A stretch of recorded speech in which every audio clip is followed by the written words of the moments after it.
Bir daha herkese salam dostlar. Dostlar, bu günlərim sizə N11 və N13 barəsində danışmaq istəyirəm. Bax, Kralın 2 də tiridir. Bax, gördüyünüz kimi N11 və N13-ün uzunluq fərqləri bax belədir. Dostlar, bax, bir də ətraflı şəkildə göstərəcəm. Arasındakı fərqləri özünüz görəsiniz. N13-də qundağında yanaqlıq ayarı yoxdur. Amma N11-də bu var.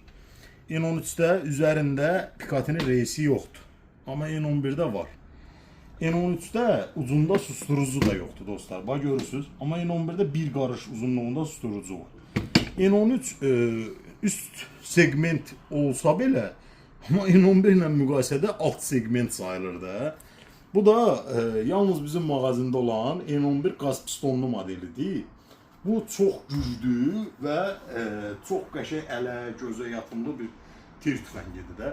Kim əldə etmək istəyirsə dostlar bunlardan, səhifədəki nömrə ilə əlaqə saxlayaraq bundan əldə edə bilərlər bizdən. Yəni ki, ağırlıq fərqi arasında xeyli ağırlıq fərqi də var. N11 ağırdır. Mən buna həmişə deyirəm də, bu Kralın ən yakışıklı tiridir də, belə loru dilində desək. Bunlardan əldə etmək istəsəz dostlar, endirim kampaniyası var.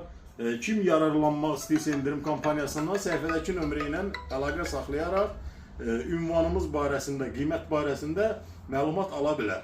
Sağ olun, səhifəmizə takib atıb videolarımızı bəyənməyi yaddan çıxartmayın dostlar. Çox sağ olun.